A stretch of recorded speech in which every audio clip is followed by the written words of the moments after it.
Hello बच्चों, today we are going to study very important thing that is possessive case. इसमें हमको क्या याद करना है और कौन सी हमारी एरर्स होती हैं, इसी के ऊपर हमारा सबसे ज़्यादा ध्यान रहेगा आज।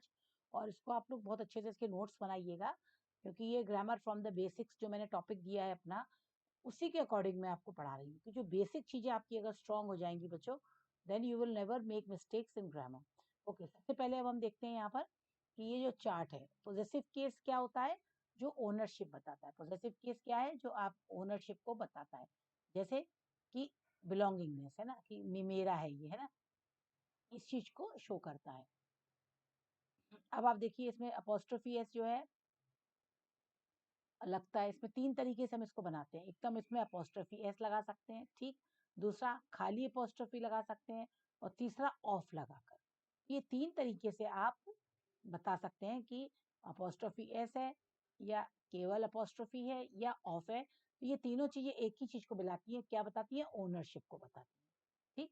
अब आप ये जो चार्ट है प्रोनाउन का, इस चार्ट को बहुत अच्छे से समझ लीजिए कि हम इसको तीन पार्ट्स में डिवाइड करते हैं। फर्स्ट पर्सन, ठीक है, सेकेंड पर्सन और थर्ड पर्सन। फर्स्ट पर्सन यानी कि सिंगुलर और प्लूरल में, सेकेंड पर्सन सिंगुलर प्लूरल में, थर्ड पर्सन ये इनएनिमेट थिंग्स के लिए हम लोग ज्यादातर यूज करते हैं, मेल फीमेल और प्लूरल, ठीक। अब देखो, मैंने आपको नॉमिनेटिव केस बता दिया, नॉमिनेटिव केस, ऑब्जेक्टिव केस और तीसरा पॉजेसिव केस। मैंने आपसे बोला वैसे तो केस बहुत सारे हैं और इसके भी डेटिव और बहुत सारे नाम हैं, मैं बच्चों को कंफ्यूज नहीं करना चाहती। और नाम मैं आपको ये कहती हूँ कि you go for theory, you go for practical knowledge in English grammar. तो जैसे सब्जेक्ट आई, आई माने मैं खुद, उसका मेरा ऑब्जेक्ट क्या होगा, मी। पॉजेसिव क्या होगा, माई। अब यहाँ देखो, एक एडजेक्टिव पॉजेसिव एडजेक्टिव है और एक पॉजेसिव प्रोनाउन है। इन दोनों में बच्चों क्या अंतर है, उनका यूज हम कब करते हैं? तो नाउन के पहले, ठीक है, हमेशा एडजेक्टिव आता है। तो पॉजेसिव एडजेक्टिव नाउन के पहले आएंगे और प्रोनाउंस कब आएंगे? उसके बाद, ठीक। ये ध्यान रखना थोड़ा। जैसे हमने बोला this is my book, this is my book. तो माई देखो, ये एक एडजेक्टिव है, पॉजेसिव एडजेक्टिव, ये बुक के पहले आ रहा है ना। लेकिन जब मैं बोलती हूँ this book is mine, this book is mine, तो माइन कहाँ आ रहा है? पीछे, है ना। और ये क्या है? प्रोनाउन, ठीक है। ये ग्रामेटिकली मिस्टेक्स बहुत ज्यादा होती हैं, इसको हम थोड़ा ध्यान में रखेंगे, इसके नोट्स बना लेंगे। एक बार आप इसको समझ के याद कर लेंगे, फिर आपको कभी भी लाइफ में प्रॉब्लम नहीं आएगी। तो प्लूरल में आई फर्स्ट पर्सन वी होता है, अस इसका ऑब्जेक्ट है, आवर और आवर्स इसका वो है। और ये थर्ड जो लास्ट में दिया हुआ है, ये रिफ्लेक्सिव प्रोनाउंस है। जब मैं आपको प्रोनाउंस के बारे में पढ़ाऊंगी पार्ट्स ऑफ स्पीच को करते हुए, तब मैं आपके बारे में इसके बारे में और बताऊंगी। लेकिन तब तक आप ये याद कर लीजिए कि सेल्फ और सेल्फ्स लग के बनता है, सेल्फ प्लूरल में और सेल्फ सिंगुलर में, है ना। कई लोग सेंटेंस शुरू कर देते हैं my self so and so, वो गलत है। हमेशा हमको कहना चाहिए आई माई सेल्फ, ठीक। तो ये करेक्ट सेंटेंस है, क्योंकि माई सेल्फ एक रिफ्लेक्सिव प्रोनाउन है जो बिना अपने मेन सब्जेक्ट के नहीं आ सकता। सेकेंड पर्सन होता है यू, सामने वाला हमारा, इसका ऑब्जेक्ट भी यू यू होता है, इसका एडजेक्टिव पॉजेसिव एडजेक्टिव योर और प्रोनाउन योर्स, और इसका रिफ्लेक्सिव प्रोनाउन योर सेल्फ और योर सेल्फ्स, ठीक। योर सेल्फ ही दोनों में दिया हुआ है। Okay, it third person, it it's यहाँ पे यूज नहीं होता है पॉजेसिव प्रोनाउन में, itself. He, him, him, his, himself. he, her, hers, herself। they, them, their, theirs, themselves। अब बच्चों यहाँ पे ये जो देयर है, इसको बहुत ध्यान से नोट, स्पेलिंग नोट कर लीजिए। इसका देयर, ये दे से बनता है, दे से देयर बनता है, ठीक है ना। वाई जो है वो आई में चेंज हो जाता है और आर लग जाता है, यानी उनका। दूसरा एक देयर हम पढ़ते हैं, ये वाला देयर, THERE देयर, इसका मतलब होता है वहां, स्थान, ठीक है। ये एक डेमोन्स्ट्रेटिव एडजेक्टिव, इसको आप कंफ्यूज मत करिए कभी भी।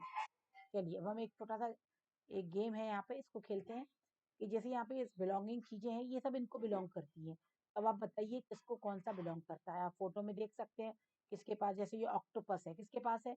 डेविड के पास है। तो क्या हो जाएगा? David's octopus. क्या हो जाएगा? डेविड्स ऑक्टोपस, ठीक। फिर ऐसे ही ये बैग किसके पास है? आप देख सकते हैं बैग किसके पास है? मदर के पास, तो मदर्स बैग, ठीक। ये बो किसके पास है ना, बो इसके पास है, तो अपन बोल देंगे रॉनीज बो। या बुक किसके पास है? तो बुक जेनी के पास है, जेनीज book.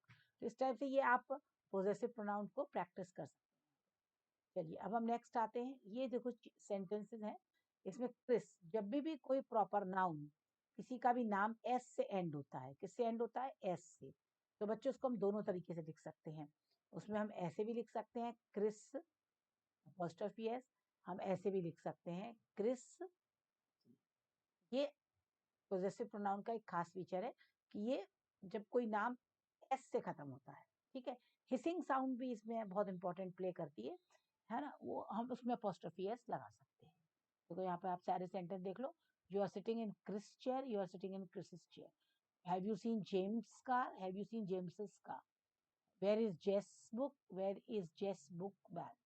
I am in Mrs Joan class this year, I am Mrs Jones class.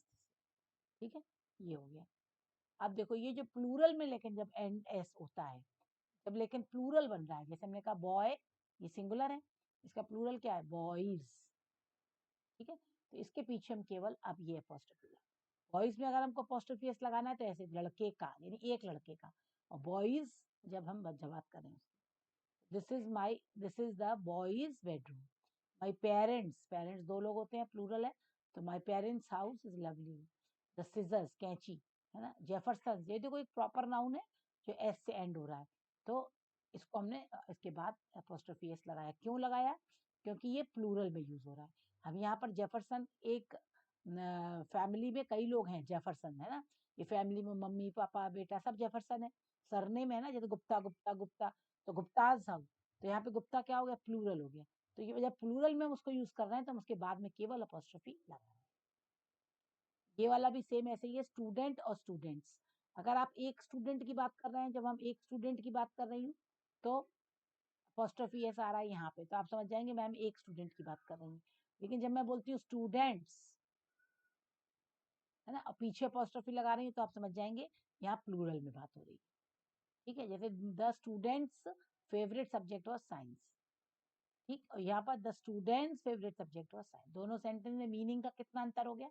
तो बच्चों ये अपोस्ट्रोफी एस को और एस अपोस्ट्रोफी को मीनिंग पे बहुत इम्पैक्ट डालता है, इसलिए गलत इसका यूज करना आपकी मीनिंग को करेगा। अब हम आते हैं कंपाउंड पे। कंपाउंड में अगर आप देखें, जैसे माइक और अमेंडा, ये कंपाउंड हो गया। कंपाउंड क्या होता है? दो चीजों को मिलकर बनता है। जैसे ऑक्सीजन और हाइड्रोजन मिलके क्या बनाते हैं? वाटर। तो हम बोलते हैं ना ये कंपाउंड है, दो चीजों से मिलके बना। इसी तरह ये कंपाउंड माइक एंड अमेंडा। अब माइक एंड अमेंडा दोनों का ही अपार्टमेंट है ना, तो जॉइंट वेंचर है, दोनों का एक जॉइंट है, अलग अलग नहीं है। अपार्टमेंट किसका है? माइक का भी, अमेंडा का भी है। तो ऐसे सेंटेंसेस में हम माइक एंड अमेंडा दोनों के पीछे अपोस्ट्रोफी एस नहीं लगा के, केवल लास्ट में जो नाउन आता है उसके पीछे हम अपोस्ट्रोफी एस लगा देते हैं। ठीक है, Mike and Amanda's new loft apartment is really neat. Please tell Annie and Mary's mother. Annie और मैरी की मदर एक ही है, जॉइंट है, तो यहाँ पे हमने मैरी के पीछे खाली लगाया, that they will be late getting home from। Okay, अब अगर पोजेसर एक बिल्डिंग है, एक ऑब्जेक्ट है, एक पीस ऑफ फर्नीचर है, तो आप उसके पीछे you don't need to add an apostrophe to show possession. कभी भी आप ऐसे नहीं लगाएंगे। जैसे कि आपने कहा कि होटल, होटल एक बिल्डिंग है ना, तो होटल्स रूम नहीं होगा, क्या होगा? होटल रूम, सीधा होटल रूम। अंडरस्टूड है कि होटल का ही कमरे की बात कर रहा है। जैसे हमने कहा ऑफिस, है ना, ऑफिसेस अपोस्ट्रोफी नहीं लगाने की जरूरत, केवल ऑफिस।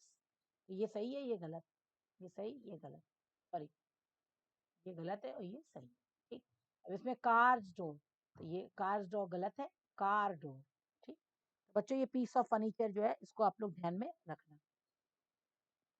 अब हम नेक्स्ट पे चलते हैं जो बहुत इंपॉर्टेंट है, ऑफ। जो ऑफ जो है वो तीसरा वेरिएंट है इसका, कि of is used with non living things.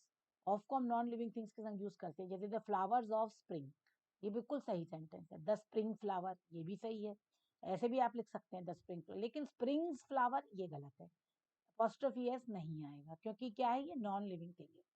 ठीक है, स्प्रिंग्स फ्लावर गलत। पर्सोनिफाई चीजों को, पर्सोनिफाई कहते हैं मानवीकरण करना, है ना, तो apostrophe S to show possession. जैसे स्पैरोज सोरोज टीयर, तो हम यहाँ पर क्या? सोरोज टीयर, दुख के आंसू, तो यहाँ पे दुख को हमने क्या किया? मानव बना दिया, एक मानव की तरह हम उसको अप्रोच कर रहे हैं ना, कि दुख के आंसू निकल रहे थे।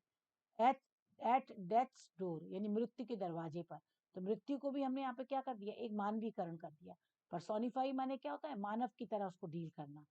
ठीक, ये हम लोग पोएम में पढ़ते हैं ना, बहुत सारे ऐसे टर्म्स आते हैं, तो ये इसमें अपॉस्ट्रोफी एस का शो करना है। अब यहाँ पे आप एग्जांपल देख सकते हैं, पोजेसिव केस जब अपॉस्ट्रोफी एस सिंगल आता है तो सिंगल लोगों के लिए आता है, जैसे मैंस हैट, है ना। जब अपॉस्ट्रोफी केवल आता है एस के बाद में, जब केवल अपॉस्ट्रोफी आता है तो प्लूरल बताता है, लेकिन ये कुछ एक्सेप्शनल केस हैं, चिल्ड्रन, वुमेन, मेन, है ना, इनके पीछे अपॉस्ट्रोफी एस ऐसे ही आएगा। क्यों? भले ही ये प्लूरल है ना, चिल्ड्रन प्लूरल है अपने आप में, लेकिन चिल्ड्रंस, वुमेन्स, इसमें ऐसे नहीं हम लगाएंगे, चिल्ड्रन के पीछे अपॉस्ट्रोफी एस, चिल्ड्रंस, ये नहीं कर सकते, क्योंकि ये ग्रामेटिकली गलत है। चिल्ड्रन ऑलरेडी प्लूरल है, समझ में आ गई बात। चिल्ड्रन अपने आप में प्लूरल है, तो इसलिए हमको चिल्ड्रन अपॉस्ट्रोफी एस ऐसे लगेगा। ठीक, ये देखो, ऑफ का use, the trunk of the tree, इसको मतलब ट्रीज ट्रंक नहीं बोल सकते, द ट्रीज ट्रंक गलत है, the trunk of the tree. अब यहाँ पे मैं कुछ बहुत इंपॉर्टेंट सेंटेंसेस आपके लिए लाई हूँ, कि जैसे हम किसी कंट्री या प्लेस का नाम लेते हैं तो उसके संग हम अपॉस्ट्रोफी एस लगा सकते हैं, है ना। जैसे हमने कहा इंडियाज फ्यूचर, इंडियाज फ्यूचर तो सही है, लेकिन जब हम ऐसे बोलते हैं इंडियन, इंडियाज प्लेयर, ये गलत है। क्यों? यहाँ पर द इंडियन प्लेयर होगा, इंग्लैंड टीम नहीं, English team, the English team. ठीक, लेकिन जब हम किसी कंट्री का नाम किसी और संदर्भ में लेते हैं, है ना, जैसे हमने कहा इंग्लैंड हिस्ट्री, इंग्लैंड हिस्ट्री, तो ये सही है। इंडियाज फ्यूचर, पटनाज वाटर सप्लाई, तो ये इस सेंस में हम इसको अपॉस्ट्रोफी एस लगा सकते हैं, लेकिन जब प्लेयर, टीम इस सेंस में यूज करते हैं तो हम नहीं लगा सकते। अब दूसरा वाला देखो, अ वीक्स हॉलीडे, अ डेज, ये देखो ये सिंगुलर है, यहाँ से अगर आप डिवाइड कर दो तो ये सिंगुलर है, और ये लगाए ना, माने एक, तो ये सब सिंगुलर में आएगा, तो इसके पीछे अपॉस्ट्रोफी एस लगेगा ऐसे, अ वीक्स हॉलीडे, अ डेज हॉलीडे।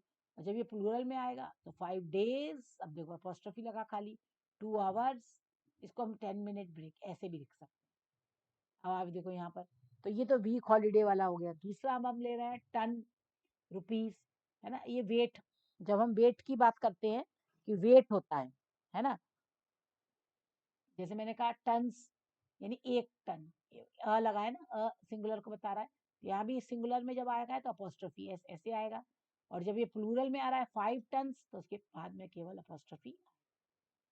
अब ये देखो, ये फादर इन लॉ, ये जो बड़े बड़े कंपाउंड्स नेम आते हैं, फादर इन लॉ, तो इसमें कभी भी अपॉस्ट्रोफी लगाना है तो लास्ट में लगेगा, brother in laws, father in laws, बीच यहाँ फादर्स इन लॉज नहीं होता कभी भी, कि fathers in laws, brothers in laws, वो गलत हो जाएगा।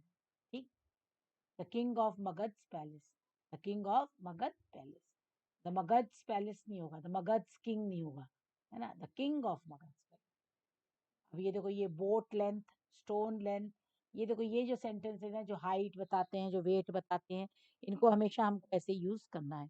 तो जो बच्चों सिंगुलर यूनिट होंगी वेट की, मनी की, है ना, उस सब के संग अपॉस्ट्रोफी एस लगाना है, और जो प्लूरल यूनिट होंगी उन सब के आपको केवल अपॉस्ट्रोफी लगाना है। ये चीजों को आप ध्यान रखिएगा।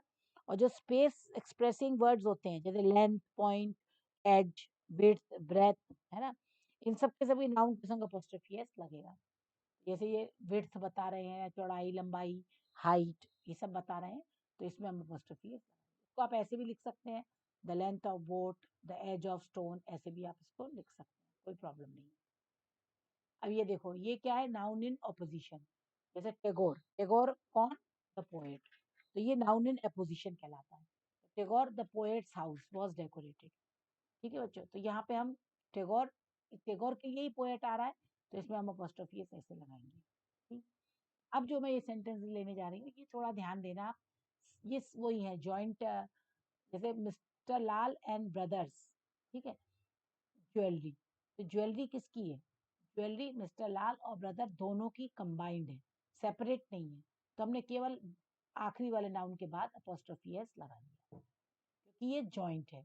लेकिन यहाँ पे देखो पोएम्स, अब शेक्सपियर और विलियम वर्ड्सवर्थ की दोनों की पोएम अलग अलग है, दोनों व्यक्ति अलग है, दोनों की पोएम अलग है, इसलिए हमने दोनों में अपॉस्ट्रोफी एस लगाया, क्योंकि ये जॉइंट नहीं है, ये सेपरेशन है, सेपरेटेड है। ठीक है, मोहन एंड सोहन्स हाउस, तो मोहन और सोहन दोनों के अलग अलग हाउस है, और यहाँ पे अगर हम इसको हटा दें अपॉस्ट्रोफी एस को, मोहन एंड सोहन्स हाउस, यानी कि दोनों का एक घर है, तो आपने देखा यहाँ पे क्या मतलब हो गया, कि दोनों का एक घर है, मोहन एंड सोहन्स का एक घर है, यहाँ पे दोनों के अलग अलग घर है। क्लियर हो गया बच्चों? तो अपोस्ट्रोफी एस से ही हम अपने सेंटेंस की मीनिंग को क्लियर कर देते हैं। फिर कुछ एक्सप्रेशन हैं जैसे देन, है ना, एज, ये कंपैरिजन, कंपैरेटिव के लिए यूज होते हैं। किसके लिए यूज होते हैं ये? कंपैरिजन के लिए। जब हमको कंपैरेटिव करना होता है कोई चीज को तो हम देन का यूज करते हैं। देखो देन में और देन में बहुत अंतर है ना। देन माने तुलना और देन माने उसके बाद, तो इसलिए इसका यूज बहुत ध्यान से करिए। जो वो कहता है his car is faster than mister Pathak, तो वो कार की बात कर रहा है और देन लगा रहा है, तो देन के बाद कभी भी हम अपोस्ट्रोफी एस लगाएंगे, लेकिन उसके बाद ऑब्जेक्ट हमको देने की जरूरत नहीं है, नाउन लगाने की जरूरत नहीं है। Mister Pathak, mister Pathak car लिखने की जरूरत नहीं है। ऐसे ही Mohana, Mohan sister is not so beautiful as Sona, तो सोना सिस्टर लिखने की जरूरत नहीं है, बस अपोस्ट्रोफी एस लगा दिया। इसका मतलब अंडरस्टूड है कि इसी की बात कर रहे हैं। समझ में आ गया? तो देन और एज ये दोनों कंपैरेटिव को यूज करना, और अपने सेंटेंसेस को जब आप फ्रेम करें तो सही करें। ये कुछ इनडेफिनिट प्रोनाउंस हैं, इसको समझ लो और इनको थोड़ा सा दिमाग में बिठा के रखो। जैसे everybody, somebody, nobody, no one, ये सब जो होते हैं इनडेफिनिट प्रोनाउंस, इसमें अपोस्ट्रोफी एस आता है। एल्स जो है उसमें भी अपोस्ट्रोफी एस आता है। एल्स मैंने इसलिए बोला क्योंकि कई बच्चे एल्सिस कर देते हैं इसको, एल्सिस ऐसे तो गलत लिखा भी नहीं जाता, एल्सिस ऐसे, ये गलत है ना, ये वाला इसमें नहीं आएगा सीक्वेंस, ये अपोस्ट्रोफी एस आएगा। लेकिन जो everything, something, anything, nothing, all, both, many, ये जो वाले हैं इनमें ऑफ का यूज होता है, इनमें कभी भी अपोस्ट्रोफी एस या एस अपोस्ट्रोफी नहीं आएगा। ठीक, जैसे he has stolen someone's watch, किसी की घड़ी चुराई। Nobody else's advice, else's. The beauty of everything, everything's beauty नहीं होगा, है ना, क्योंकि ये प्लूरल का सेंस दे रहा है ना, इसलिए याद रखो। Beauty of everything, the Prince of each is high, the price of each is high, price of. Last में ये देखो, ये योर्स और ये दोनों में से कौन सा सही है? ये गलत है और ये सही है। क्यों? क्योंकि योर्स क्या है? योर्स एक ऑलरेडी प्रोनाउन है, पोजेसिव प्रोनाउन है। आपने पढ़ा ना, आप सबसे पहला चार्ट मैंने आपको बताया, ये ऑलरेडी पोसेसिव प्रोनाउन है योर्स। तो इसको अपोस्ट्रोफी लगा के हम कैसे कर सकते हैं? बिल्कुल ही ग्रामेटिकल गलत हो जाता है। ये जो योर्स है ये तो कहीं है ही नहीं ग्रामर में, और हम लोग इसको लेटर राइटिंग में बहुत धड़ल्ले से यूज करते हैं, और जो बहुत गलत है। तो कभी भी योर्स में अपोस्ट्रोफी मत लगाइए, ये ऐसे आएगा योर्स। ठीक है, तो your sister, yours loving, yours जो भी है। तो बच्चों ये बहुत इंपॉर्टेंट चीजें थी जो पोजेसिव प्रोनाउन से रिलेटेड मैंने आपको बताई। अभी मैं आपको अपने वीडियो के नीचे जो डिस्क्रिप्शन बॉक्स रहता है उसमें कुछ बहुत सारी एक्सरसाइज देने वाली हूँ, और आप उस एक्सरसाइज को जरूर करिए और देखिए कि आपको ये आया कि नहीं, क्योंकि ये बहुत बेसिक चीजें हैं। नाउन और जेंडर तो हम बहुत पढ़ते हैं बचपन में, लेकिन केस हमको कोई नहीं पढ़ाता है। तो केस को पढ़िए और इसको बहुत अच्छे से समझिए। ओके बच्चों, थैंक यू।